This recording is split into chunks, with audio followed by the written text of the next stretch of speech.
Hey everyone, and welcome in. Some of you have been asking about this and it's finally here. So let's dive in behind the scenes and see how the sounds and visuals are processed to your viewing pleasure.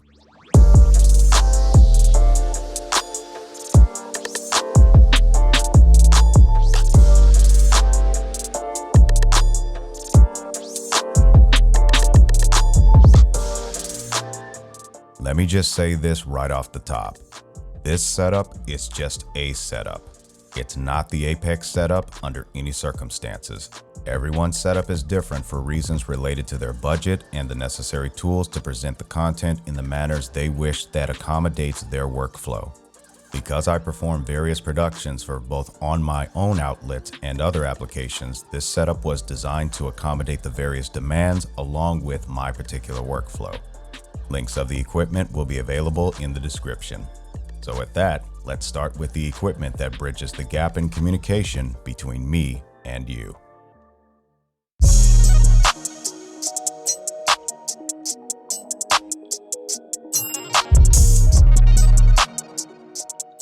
So to perform any online work, you need internet as well as a network. This is the Ubiquiti Unify Series router and switches. All of my equipment that processes media are hardwired to the network, but this particular network does not just allow the devices to talk to each other.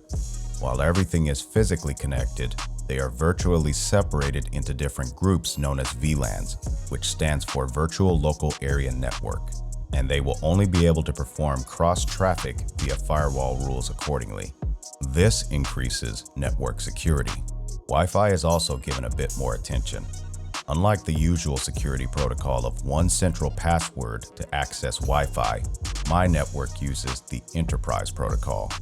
This allows programming custom usernames and passwords, and their credentials tunnel their device to a specific virtual network. For example, my credentials will place my devices on my particular virtual network where they can see all of my hardwired computers and everything. Meanwhile, another virtual network has my servers, which the firewall has to allow those devices that want to talk to them over to that particular virtual network. I in particular prefer hardwired over Wi-Fi as there are less issues of packet drops due to RF nulls and other complications. Plus you get the maximum data speed available when you're hardwired. One other function this router is capable of is Wide Area Network Failover, WAN for short. I have two internet service providers, the primary being a fiber optic 1 gigabit service line. The other is a 4G LTE service line provided by one of the common carriers, and the service speed is 25 megabits down by 12 megabits up, plenty for streaming. So with this particular Ubiquiti router, should the primary line fail, the router automatically switches over to the 4G service line. This also works for other critical applications that require internet access. Ubiquiti has network equipment for advanced home, small office, and even enterprise applications, while also being easier on your pocket. I recommend these products if you're looking to make your network more secure with a user-friendly interface.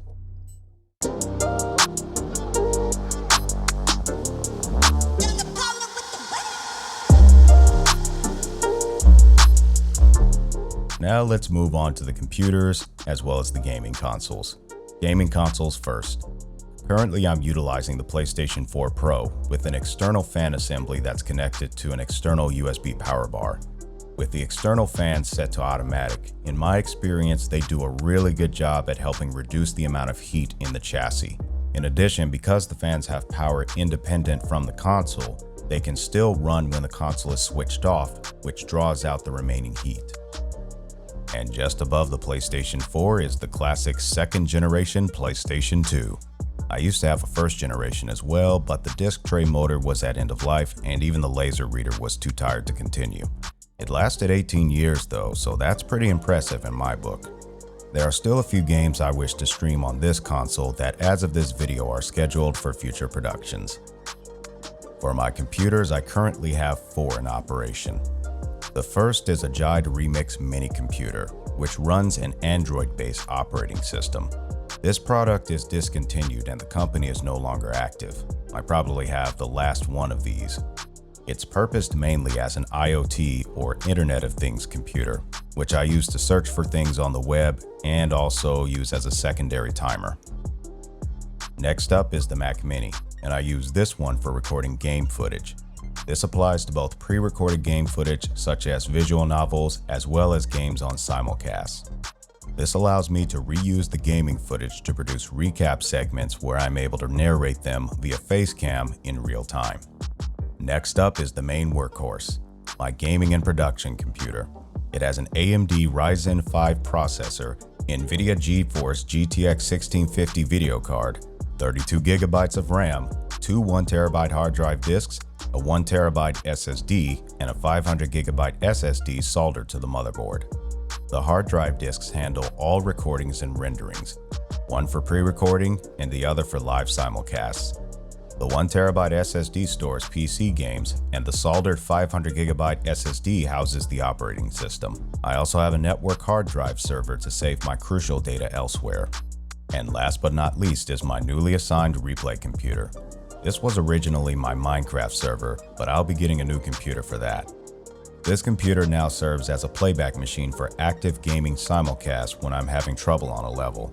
I, along with my viewers, can review the footage together and really break things down. How's that for interaction? It also reminds me of my days running instant replay at an arena for a hockey team.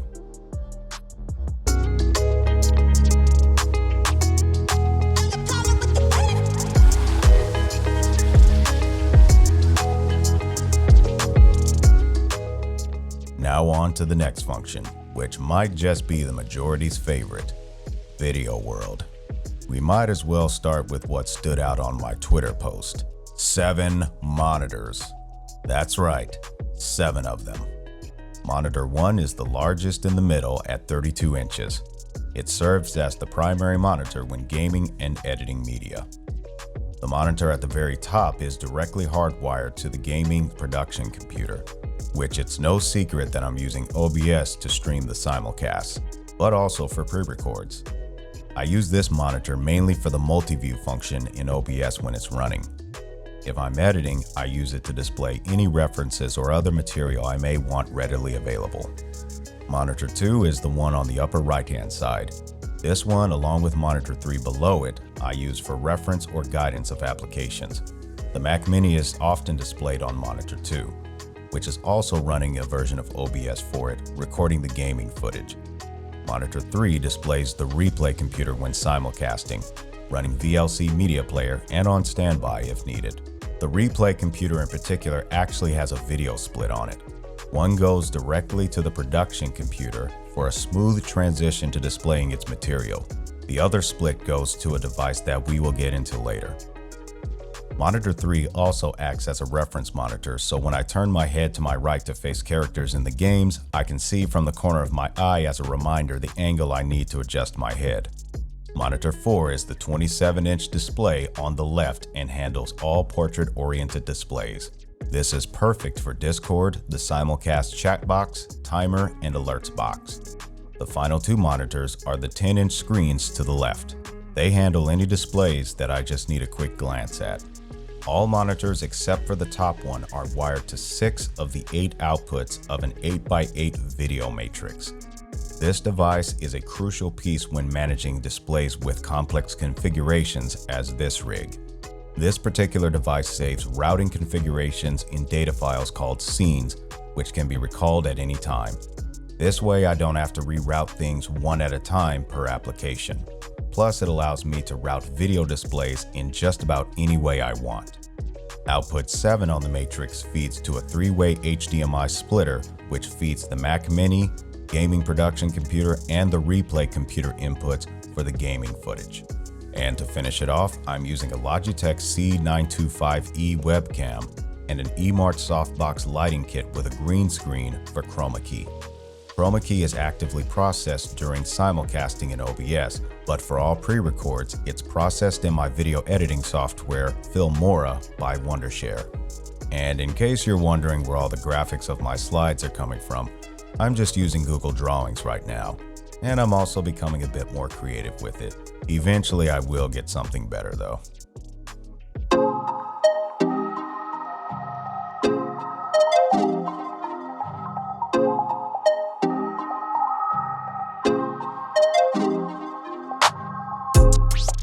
Along with video is its partner, and also my favorite function, Audio World. Let's start with my microphone of choice. I'm using the AKG P120 condenser mic with its spider mount on an articulating boom arm.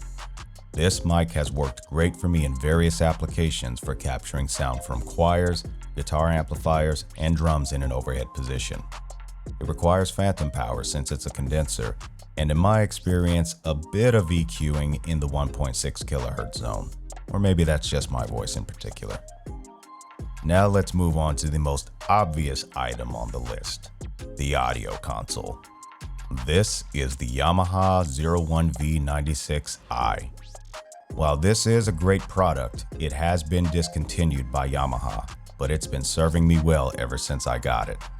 Originally, this console was used in live productions I was hired for, but has since been repurposed to my desk.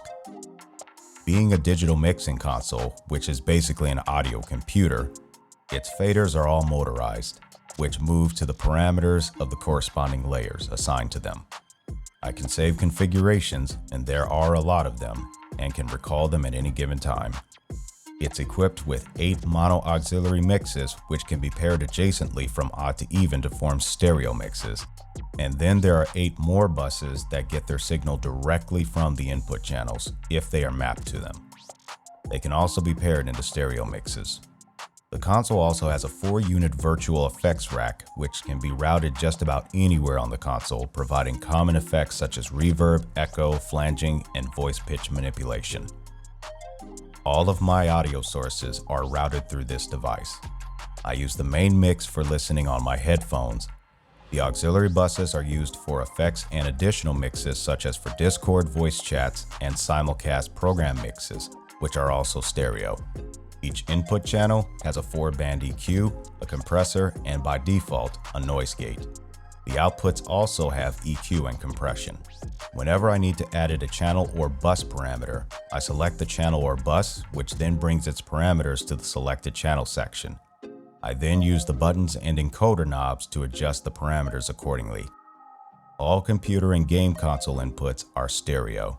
Being that I have multiple gaming consoles, there is a 4-input, 1-output HDMI switcher that all gaming consoles are connected to, then sent through a split. One split goes to the 8x8 HDMI matrix and another to an HDMI audio extractor. It's then converted from an optical SPDIF audio format to coaxial RCA SPDIF and then to the 01V96i. This means that the audio is always in digital form and it's just being converted into a format that the audio console can use. But keeping everything in the digital realm reduces latency and also eliminates the analog noise. Besides EQ and compression on my mic, I also apply some input delay to compensate for the latency of the webcam. This helps so when I talk, my lips and my voice are in sync.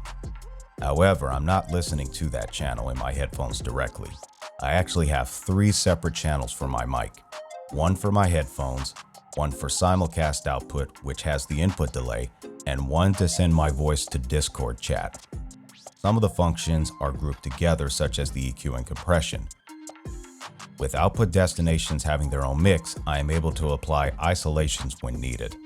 For example, if in a collaboration stream and there is a game cutscene, I can mute myself and my Discord chat out of the simulcast program feed, lower the game audio in my headphones, and be able to talk with my Discord chat while the game audio is at full cinema level in the stream. I in particular like the concept of a physical device to be able to do this versus a computer user interface. Plus, all the audio processing for this particular application is self-contained in the audio console itself, which means less processing the computer has to worry about. The only audio processing on OBS's side is a hard limiter on its input feed from the console.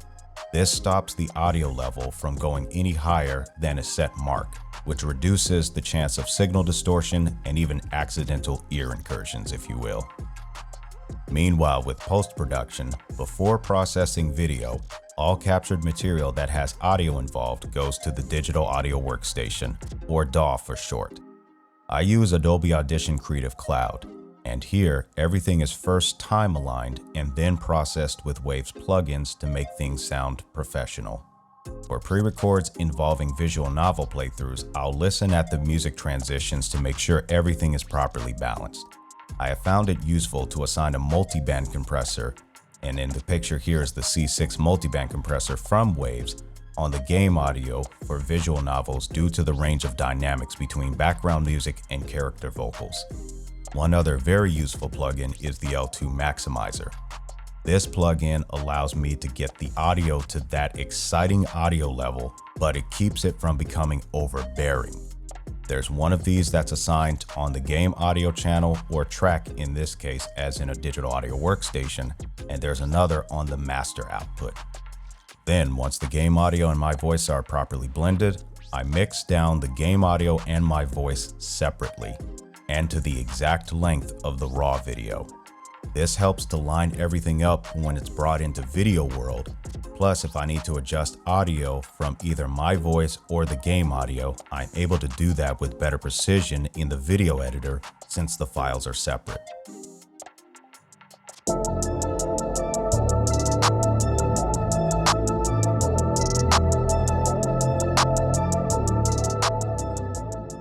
As we make the final turn in this tech tour, one other set of devices I want to highlight is power.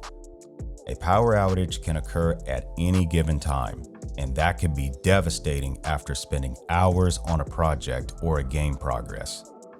Therefore, I have two UPSs powering my rig. UPS stands for Uninterruptible Power Supply.